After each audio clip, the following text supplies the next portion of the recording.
ভেনেজুয়েলার দক্ষিণ পূর্বাঞ্চলের এল কলাও অঞ্চলে অবস্থিত কুয়াত্রো এস্কিনাস দে কারাটাল নামের একটি স্বর্ণখনিতে ভারী বর্ষণ ও ভূগর্ভস্থ বন্যার ফলে স্থবির হয়ে পড়ে খনির গঠন।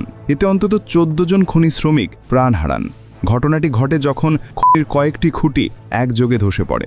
উদ্ধারকর্মীরা আশঙ্কাজনক অবস্থা মোকাবিলায় দ্রুত পানি অপসারণ বা পাম্পিং আউট কার্যক্রম শুরু করেন, যাতে ফাঁস হওয়া অংশে প্রবেশ করে মৃতদেহ উদ্ধার করা যায়। উদ্ধার অভিযান পরিচালনায় নেতৃত্ব দিচ্ছেন বলিভার রাজ্যে ক্ষতি ও জরুরি চাহিদা নিরূপণের দায়িত্বে থাকা ব্রিগেডিয়ার জেনারেল গ্রিগরি গঞ্জালেজ আসেভেদো। স্থানীয় ফায়ার সার্ভিস ও উদ্ধার দল সামাজিক যোগাযোগ মাধ্যমে নিহতদের সংখ্যা খনিতে কাজ করা অন্য শ্রমিকদের সাক্ষ্য অনুযায়ী জানায়। এল কলাও শহরটি স্বর্ণখনির ওপর অনেকাংশেই নির্ভরশীল। প্রায় 30,000 বাসিন্দা সরাসরি বা পরোক্ষভাবে খনি শিল্পে যুক্ত।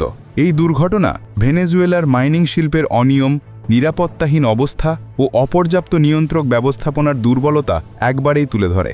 স্থানীয় কর্তৃপক্ষ এবং খনির মালিকদের প্রতি জনসাধারণ ও নিহতদের পরিবার এখন সহায়তা ও ক্ষতিপূরণ দাবি করছে। এছাড়া ভবিষ্যতে এমন অনিয়ন্ত্রিত খনিতে সুরক্ষা নিশ্চিত করার উদ্যোগ নেওয়ার আহ্বান উঠেছে। প্রতিবেদনে জিনুক রহমান, কণ্ঠে মৃদুল। আপনারা দেখছেন ওয়ার্ল্ড ভিউজ।